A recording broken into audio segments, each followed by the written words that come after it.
Hi guys, I think you can hear me again. So I apologize for the technical difficulties. If you once again click the little finger, I'll make you presenters with me. Sorry about that.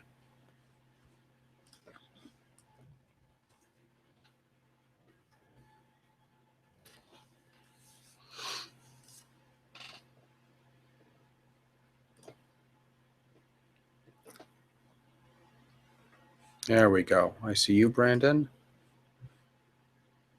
And David, if you can't do it, it's not a big deal.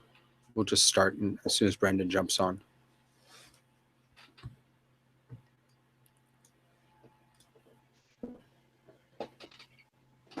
Hey, sorry about that. Not to worry. All right. So I vote we get started. For some reason, David and Kristen, I can't make you presenters, and I apologize for that. I wonder if I could just add you. David and Kristen, do me a favor. Write put your email address in the chat, and because I'm going to try and just invite you as from a different way. Just pop your email address in the chat. All right. Oh, wait a second. I just got to invite you, David and Kristen. Let's see if you come on. So. Hello? Hi. Hey. I'm so sorry about that. No, I don't know worries. I don't know if it was on my end, not hitting the right stuff, but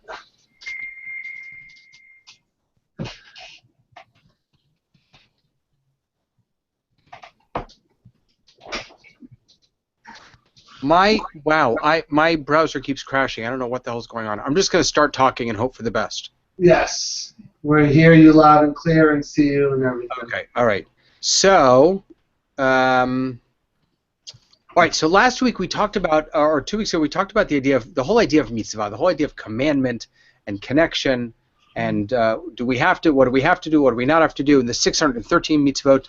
And so the next 2 times I want, or maybe we'll try and squeeze it in, but now that I'm 20 minutes late because of these freaking technical difficulties, I don't think that'll work. But I want to talk about 2 of the biggest mitzvot, and 2 of the biggest commandments. And when someone asks you, how Jewish are you, which is really a dumb question, but people ask like, how Jewish are you? Most of the time, the answer that people give will be related to one of these 2 mitzvot, one of these 2 commandments, either Shabbat or kashrut, keeping kosher. So if you're really Jewish, then you observe Shabbat, and if you're really Jewish, then you keep kosher.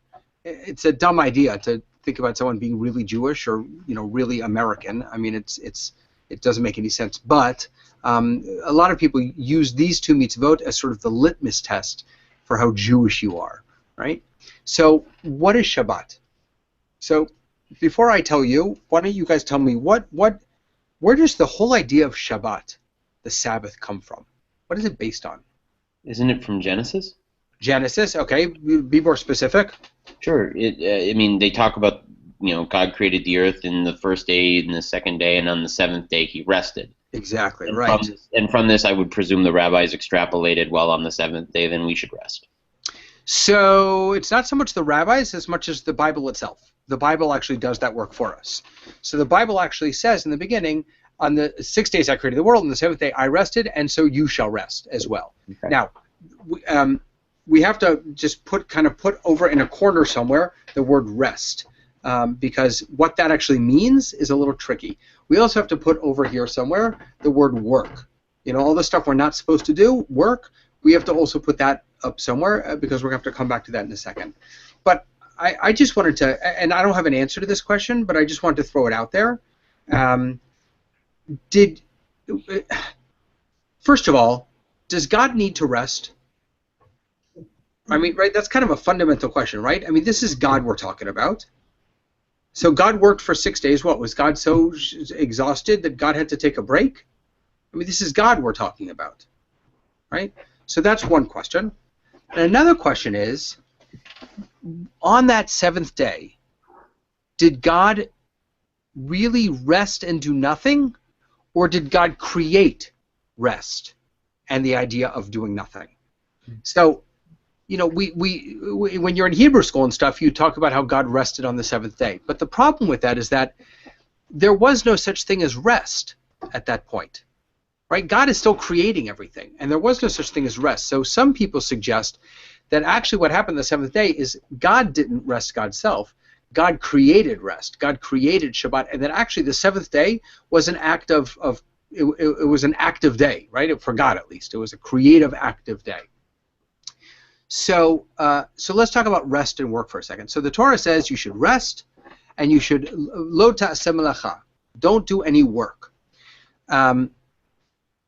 So here's where the rabbis did go a little crazy, right? So the rabbi said, what is work? What does the Torah mean when it says don't do any work? Well, according to the Bible itself, there are a couple things that are explicit. So one thing that's explicit is you're not allowed to make a fire, right? One thing it says that you shall not light a fire in any of your dwellings on the Sabbath. The rabbis took that and they turned that into don't use electricity, don't create a spark. Right? When you at least not in today's LED lights, but in regular screw-on bulb lights, when you screw that in, when you turn it on, you're actually burning the filament, and so that's creating a spark. It's creating a fire, as it were. And so technically, you're not allowed to do that. They also said you can't drive your car, because driving your car, when you turn your car on, if it's a combustion engine, then you're creating a fire. So fire came directly from the Torah, and then a whole bunch of other laws followed that. Carrying on Shabbat is another no-no. There's this great story in the book of Numbers where this guy, one of the Israelites, it's Saturday, it's Shabbat, and he's out in the wilderness and he's collecting wood. And the Torah says you can't do that. You can't collect wood, and he ends up being stoned, which is kind of like an intense punishment for a guy collecting wood on the Sabbath. But he gets stoned. The point of the text, though, is that on Shabbat you're not allowed to carry stuff. So there are a couple of things that are made explicit in the Bible, but there's a whole bunch that isn't. And so here the rabbis did a little trick, which is kind of cool. They used a technique called smichut. Smichut means when two things are close together, that means they're related to one another. So when two pieces of text. So if, well, I'll give you a good example from the political world, right? When a candidate gets the endorsement of somebody, we assume that they buy into whatever that endorser's ideas are, right? When Ted Cruz got the endorsement of what's his name? The crazy gun, Ted Nugent. I think it was Ted Nugent, right? Ted Cruz got the endorsement of Ted Nugent. Ted Cruz put that right on his website. Just by being close to Ted Nugent, people started to think that Ted Cruz believed all the crazy stuff he might. But we started to assume that he believes all the crazy stuff that Ted Nugent believes. Okay? I'm not casting dispersions on Ted Nugent if you like Ted Nugent. I'm just saying. Right? So when things are close to each other, there's a corollary, there's a relationship there. And the same is true with texts. So here's what they did with Shabbat. There's a part of the Torah, not in the beginning, not in the creation story, but later on, where it says we have a law about Shabbat, don't do any work, right? And right before that, I think, we have this whole list of all the things that were done when the Israelites were building the tabernacle. Remember, we talked a number of weeks ago, we talked about the tabernacle, which was the porta temple that they schlepped through the wilderness on the way to Israel, where they would build the main temple.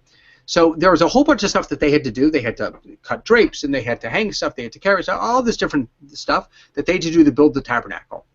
Because one of the laws about Shabbat, saying don't do any work, comes right after that, the rabbi said work on Shabbat means all the stuff that they did to build the tabernacle. Right? So then what they did is they came up with a list of 39 things. They're called the Lamed Tet Malachot. The 39 things that they had to they're actually not things, they're categories of law. 39 categories of stuff that they did to build the tabernacle. They had to sow, they had to reap, they had to harvest, they had to tie knots, they had to, I guess, burn, for sacrifice, all those things. And they said those are the things you're not allowed to do on Shabbat. And then they unpacked all those 39 things into a gazillion other things. So nowadays, we don't use money on Shabbat. If you're a traditional Jew, you don't spend money on Shabbat. So you don't go shopping. You don't drive in the car. You don't watch TV. You don't check your cell phone. You don't write on Shabbat. You don't tear paper. There are a billion different things that we're not allowed to do on Shabbat. But that's only half the equation. The other half, which we'll talk about in a second, is the do's. People usually think of Shabbat as all the don'ts, but there are a lot of do's on Shabbat also. So where does that idea of don'ts and do's come from? So the Ten Commandments, right? You guys know the Ten Commandments. The fourth of the Ten Commandments is the law about the Shabbat. It's the law about Sabbath. The Ten Commandments themselves are found twice in the Bible. The first time, they're found in the book of Exodus. And in that version of the Ten Commandments, it says, Zachor et Yom HaShabbat lakadsho. Remember the Sabbath day and keep it holy. The second time the Ten Commandments are found is way over in Deuteronomy. And over there, the commandment for Shabbat is different. It doesn't say remember the Sabbath day. It says observe the Sabbath day. So the first one is Zachor. The second one is Shamor. And the rabbi said that when God gave us the commandment about Shabbat, God actually said one word, but we heard two. And those two words indicate to us the positives and the negatives about Shabbat. Zachor, remember, means all the do's. So spend time with your family, make a kiddush, which is the blessing over the wine, have 3 meals, pray and tell God how much you love God, right? All the do's of Shabbat, rest, that's a do. And then Shamor, observe, refers to all the don'ts. Don't drive, don't spend money, do all that kind of stuff. So we have this whole collection of do's on Shabbat and this whole collection of don'ts on Shabbat. But we have to come back to this idea of work and rest. Because, interestingly enough, so if I were to, it's Shabbat, right? And I want to go to synagogue. If I drive to synagogue, it takes me 15 minutes. If I were to walk to synagogue, it would easily take me 2 hours. And I'd sweat a lot more if I was walking to synagogue. Which of those is more work? Walking. Of course, right? Walking, right? And yet, on Shabbat, I'm mandated to walk and not drive. Right? It's clearly more work, but I have to do that instead of driving on Shabbat. So I think it's obvious that work for Rabbi? Lost them. Yeah. He should come right back, hopefully. Hopefully. Yep, there it is. There you go. Sorry, I'm back. I was on a run there, and then I lost it for a second. Yes. So clearly, the work doesn't just mean do the least amount, right? So here's what Abraham Joshua Heschel, who's a really great rabbi, he's dead, but he was a really great rabbi, he said that the whole point of creation is to turn from the work of creation to the let me start again. He says the point of Shabbat is to turn from the world of creation to the creation of the world. It's a great little quote, right? The world of creation to the creation of the world. And I think this is what he's talking about. What he's saying is, all day long, every day of the week, you and I feel like we're really important, right? And when we get an email, we have to respond to the email. When we get a phone call, we have to pick up the phone. We have to go shopping. We have to do this. We have to do that. And on Shabbat, God says, yeah, you're not so important.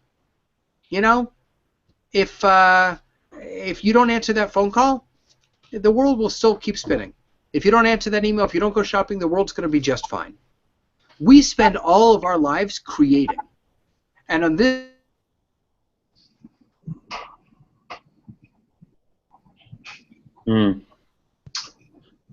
We got to upgrade the bandwidth over there.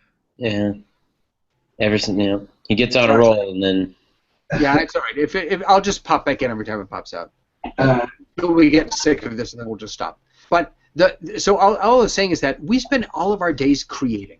We're always creating new things. My thing is websites. I love creating websites. I don't know why it's like a disease, but I create websites all the time.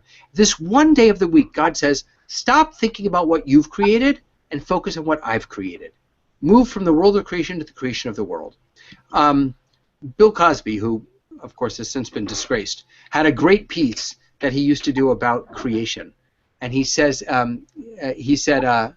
that people look at the cars that we've made, and they're amazing. God looks at the tree and says, it's good, right? Because every time God made something in the Torah, God says it was good. We look at our cell phones, we say they're unbelievable. God looks at the bunny, and God says, it's good.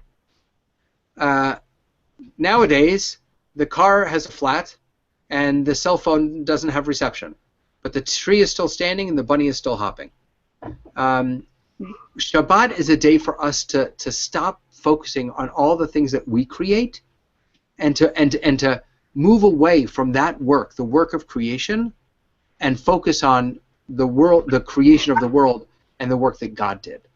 And so when you're asking yourself, what should I do or what shouldn't I do, it's not as simple as, does this make me sweat? Because in the driving example, using a car is a way of us focusing on something that we created. Using our legs is a way of focusing on something that God created. And that's one of the fundamental ideas behind Shabbat. So on the one hand, we have all the don'ts that are connected to the tabernacle, but I think more deeply connected to this idea of focusing on the creation of God, on God's creation. And then we have all the do's. And a lot of Jews today focus on the do's, some of the do's, and ignore most of the don'ts, which is a shame, I have to tell you, because, look, let me put all my cards on the table. I ignore some of the don'ts. In fact, I ignore a lot of the don'ts, right? I drive to synagogue. I don't really use my phone at all. I don't use my computer at all. If someone's watching TV and I walk into the room, I'll sit down on the couch and watch, I don't do all of the don'ts. I don't avoid all of the don'ts.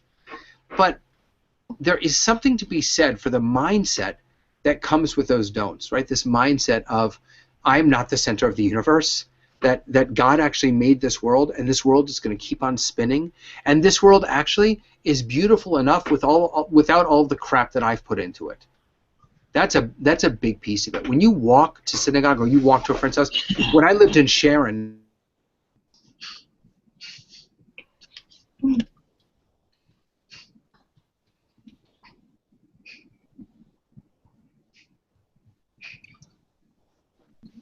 I'm back.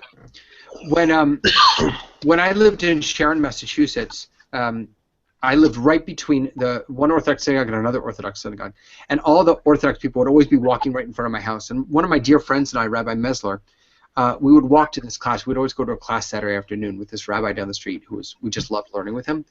And that walk, it was about a 15-minute walk, 20-minute walk. That walk was so powerful. In the dead of winter, right? It'd be freezing and snowing. In the dead of winter, I'd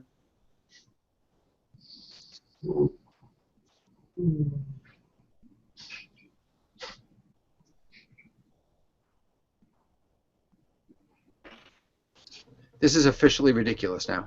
Yes. This is insane. All right, I'm going to try and get one more sentence in.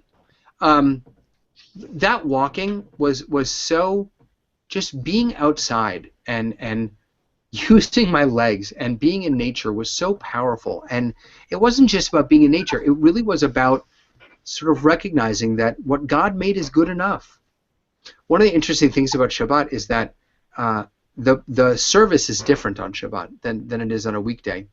And one of the big differences is that during the weekdays, we ask for a lot of stuff. And on Shabbat, we don't ask for anything. And the reason that we don't ask for anything is because on Shabbat, we have everything we need. Right? We have the world, we're breathing, we're walking, we're talking, we're whatever. We have everything we need. And that's such a powerful way to live. I mean, I think it is, at least. And really the ultimate goal of Shabbat is not to spend one day a week living that way. It's to have that one day of the week influence all the other days of the week.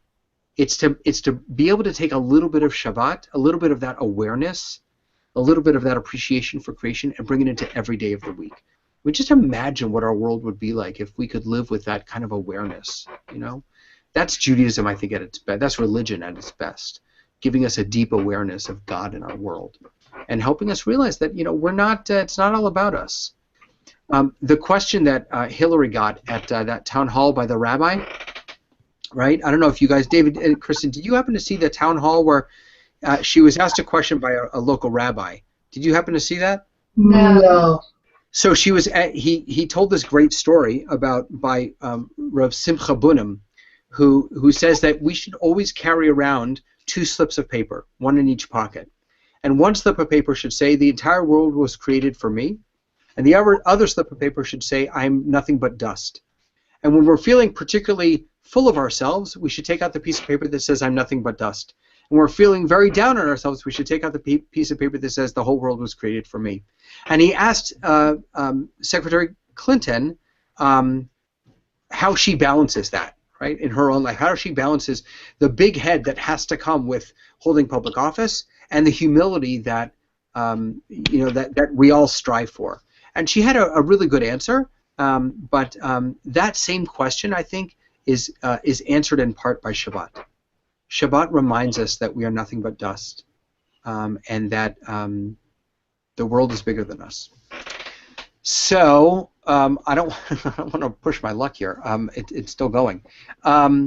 There's I put in the what do you call it?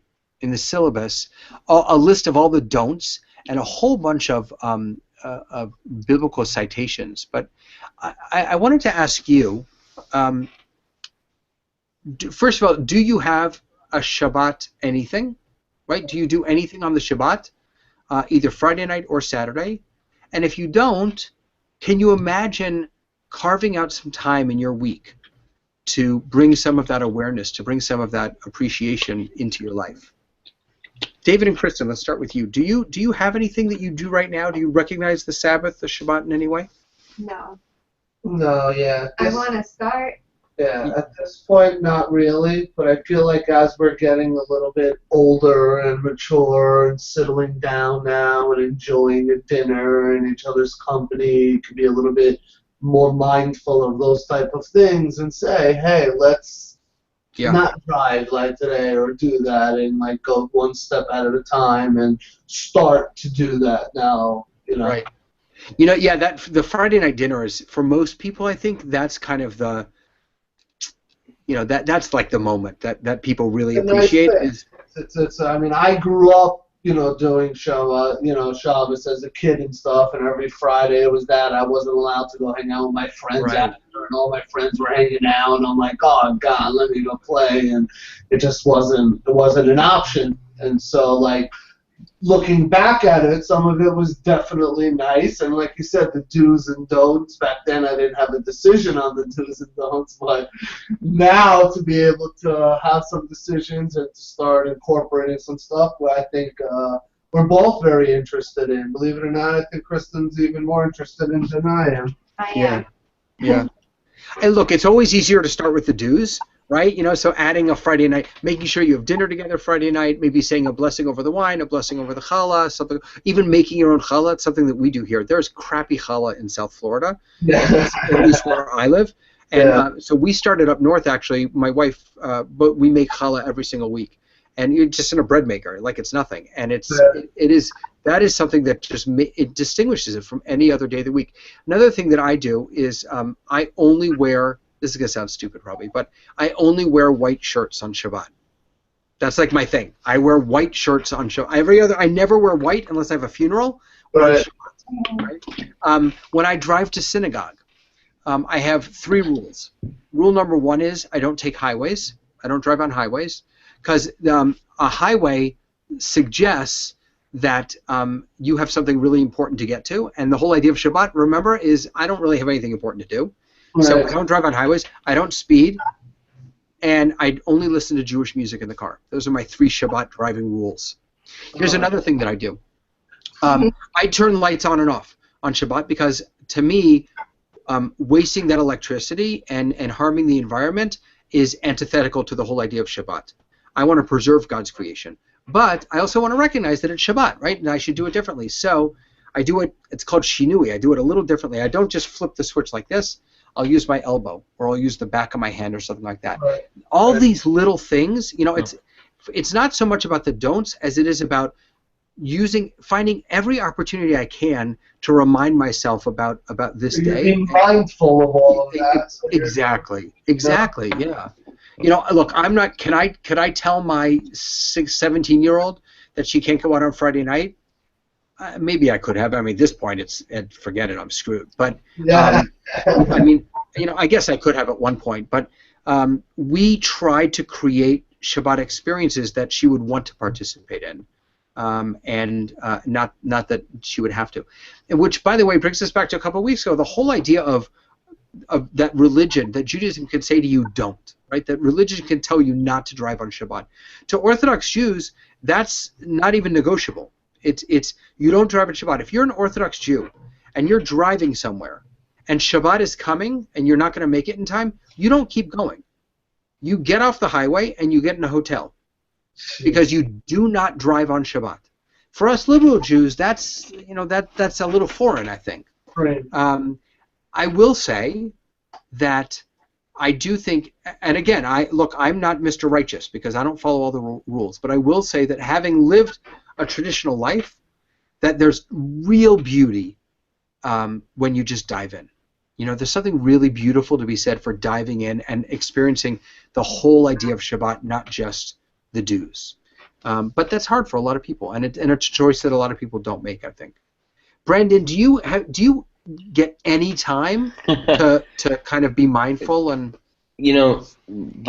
Not lately, but one of the things we did when we moved to Nevada was we made a point of, for as long as we could until I started working until 10 o'clock, 10:30 on Friday nights, was to have a Shabbat dinner on Friday night, and say the prayers and that kind of thing, and making really honestly just taking the time to make the time to and it's funny, I remember the conversation we had a long time ago about Shabbat, where you talked about the back. I turn on lights and off lights on Saturdays with the back of my hand. It's it just sort of kind of came to be, but I don't get to, with right now especially, I don't get to be as mindful as I'd like to be. And sort of Friday Friday nights into Saturdays are like have been mostly like any other day, and Right. It's actually very interesting here where the caucus was on Saturday. Fielding, the staff would always send me the calls from the irate Orthodox folks who were like, "What? There's no," because they didn't. And I had this long conversation with somebody at the Nevada Democratic Party about this. I said, would it be that much trouble to have something after sundown on Saturday night for the 25 to 30 people who probably really want this? I was like, we'll do it with in fact, one of the temples in town said, sure, you can use our space, Right. and they ended up not doing it. But I feel that I got to field all of those calls and talk to folks about especially there were a lot of folks, they kept Shomer Shabbos, and they didn't want to, but they wanted to participate, obviously, and so that was one of those things that sort of brought me back to the mindfulness of this is a holy day, this is a special day, and that kind of that conflict that you just described is a very real conflict for traditional Jews in America. There's a story about Mordechai Kaplan, who was he was a rabbi and a very important figure in Judaism, but the story is told.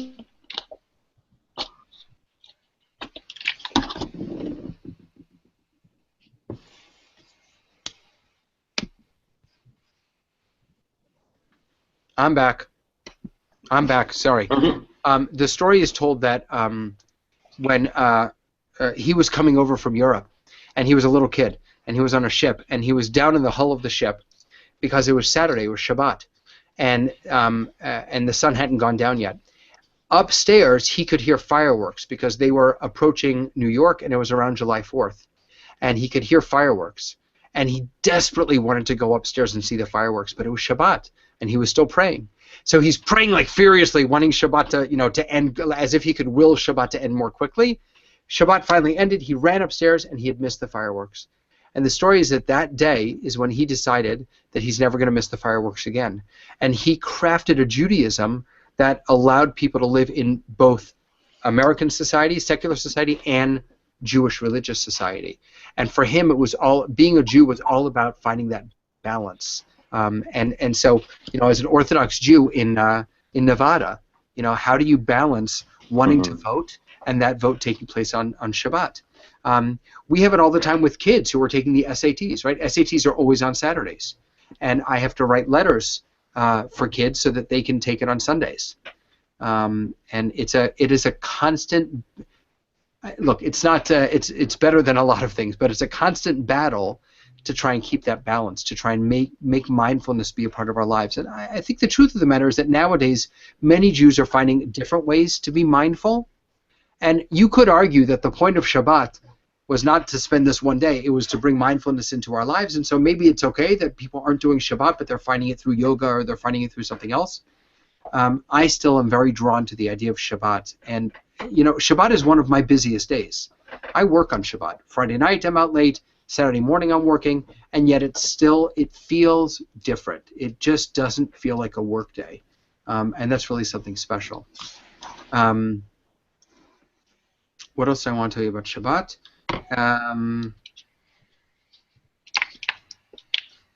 Let me peek the syllabus because I know there was the meaning of Shabbat Friday night. Don't.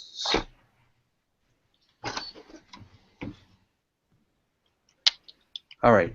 I think we actually covered.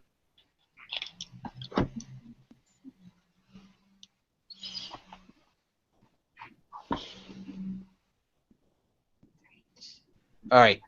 I'm taking that as a sign. We covered Shabbat. I'm taking that as a sign. So, in a couple. No, wait. We're not going to see you, David and Kristen, in a couple weeks, are we? Oh, when's the next one? In 2 weeks. On the 8th? No, that's our wedding weekend. Yeah. Oh my God. And then, are you going away? To remind me, I've forgotten. I'm sorry. The following 2 weeks after that. Yeah. So I think we'll be able to come into a session before then. Well.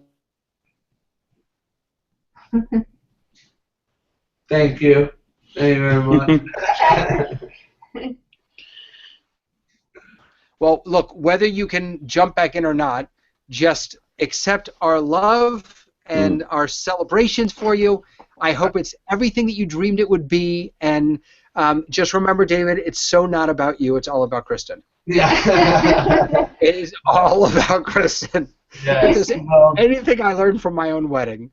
Yes, will do. Thank you very much for that, and we'll definitely see you in a few weeks. All right. Mazal tov. Congratulations, guys. And don't forget, even on your wedding night, bring a little Shabbat in. Carve out a moment. Maybe I did this right before we got married. My wife and I, we didn't see each other for the weekend before we got married.